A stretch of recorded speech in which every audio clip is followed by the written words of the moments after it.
stand behind the table? I would say it's 1 part ice cream to 3 milk, potentially. Really? It's just about, you can always put more milk in to just get it as thin as you want it, rather than the other Do you way want to around. crush Oreos? Yeah. And I'll scoop.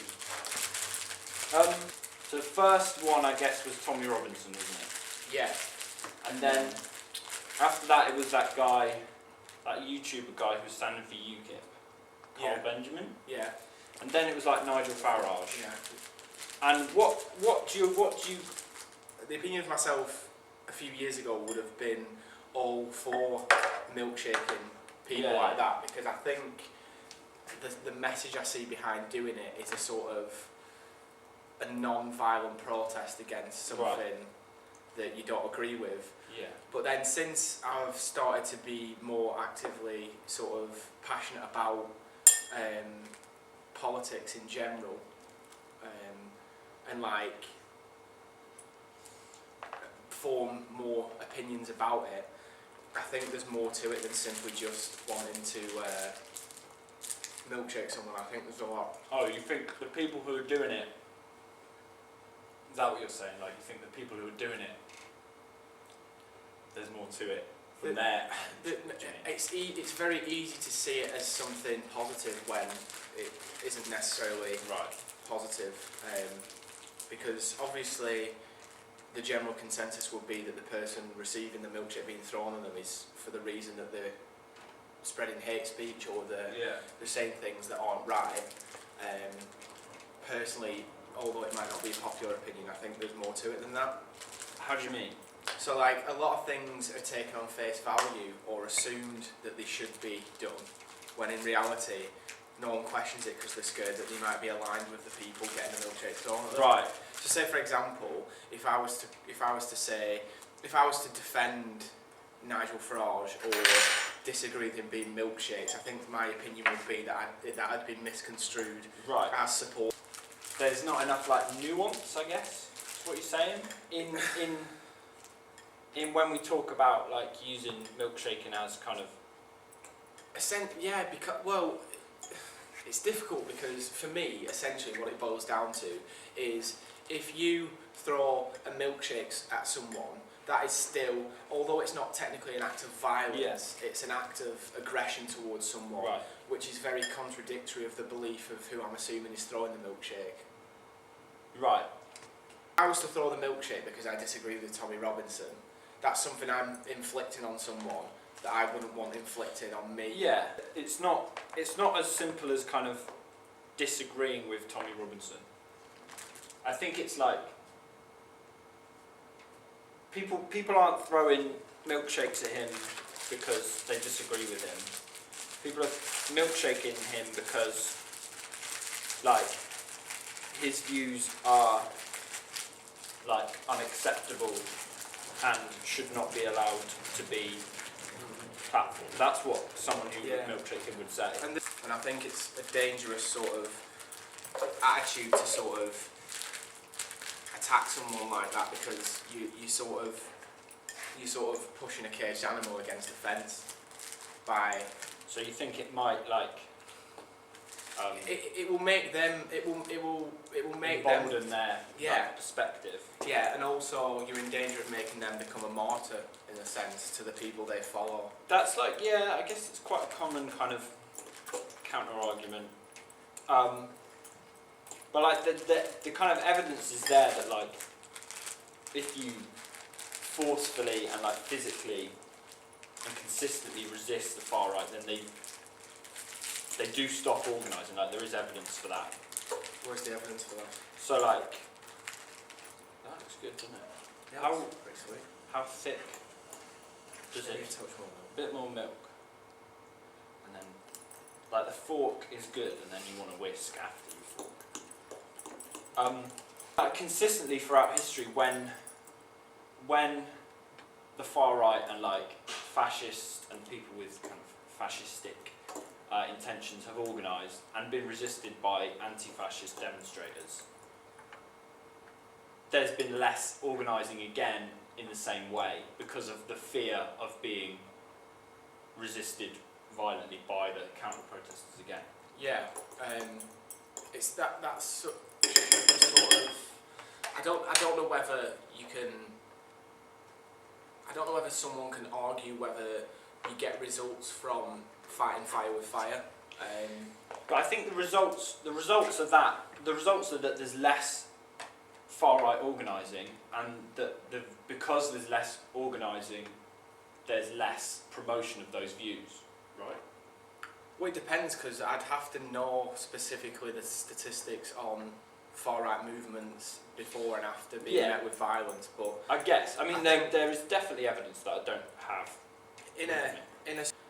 If I wasn't able to talk about my problematic political views as protest to that sort of suppression of those views, I might think, sack it. I'm gonna vote for right. Okay. Yeah. Well, I guess the thing to say is that, like, resistance to fascism and, like, people who do work combating the far right aren't just, like, milkshaking people or, like, punching right-wingers, you know what I mean? Like, that's the thing that happens. And I think a lot of that, in terms of what I see day to day, like simple things like setting up a table in a town centre with leaflets and information on marches, on meetups, on sort of conversations and discussions around what people's views are, is important. Yeah. And I think a lot of the violent side of it is going to be the assumed sort of norm, because that's what catches the media attention, because it's more interesting, it makes more news. One thing I think, I have problems with that milkshaking as... Yeah, and I don't tend to disagree with that. I think as an idea to get the attention and visual, not fall, you know what I mean? It's visual, and it must be frustrating, especially when you're dealing with something as potent and as poisonous as the far right. The things that make little steps of progression can seem frustrating, whereas if a milkshake being thrown on someone can be shot straight to the 6 o'clock ITV news, then it's doing things a lot more faster than the educational side of things might do. Yeah.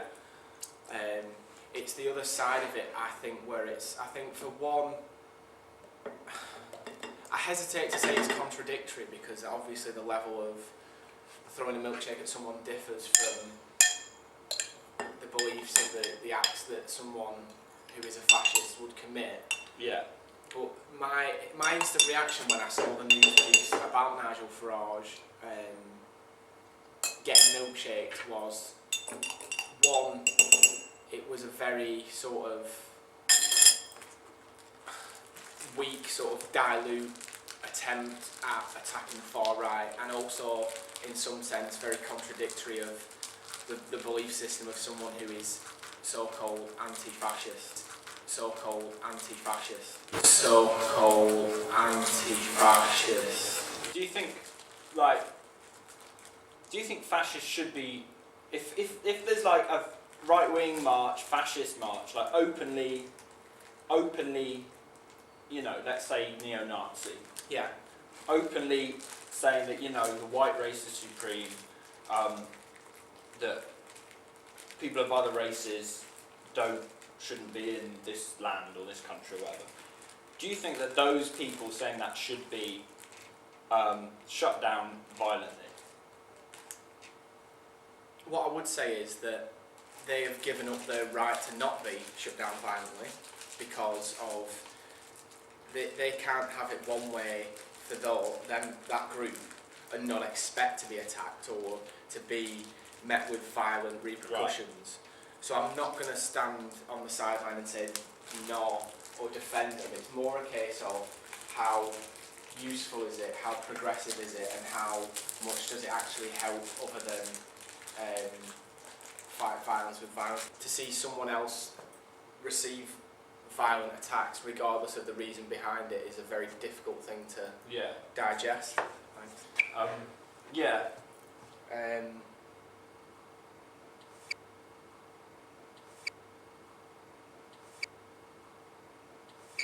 That's pretty fucking good. Good, isn't it? Fucking like sugary. Yeah. Fucking heart attack. Obviously there's different context because of the reason behind the violence, but then my question then is, who's to decide who's a recipient of violence for what is, do I deserve to shoot you because you shot me? Do I deserve to hit you because you were racist? Do I deserve to be hit because I was sexist? Or I don't know. It's such a difficult thing to pinpoint what's acceptable violence, just because of how violence exists and the results of violence. Okay. So I'd say like it's resisting right-wing ideas is like it's violence as self-defense, like preemptive self-defense of yourself in some cases and your community.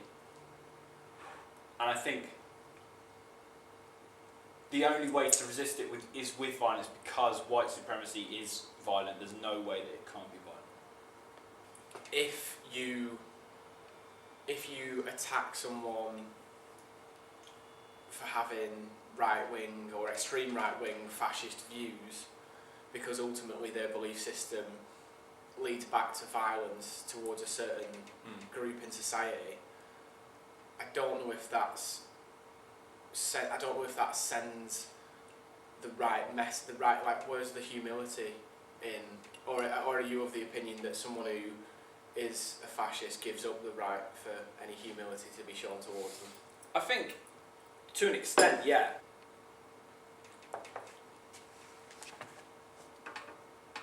We, like, on the kind of anti-fascist left, all we want is for fascists to not organise and for people to not be fascists.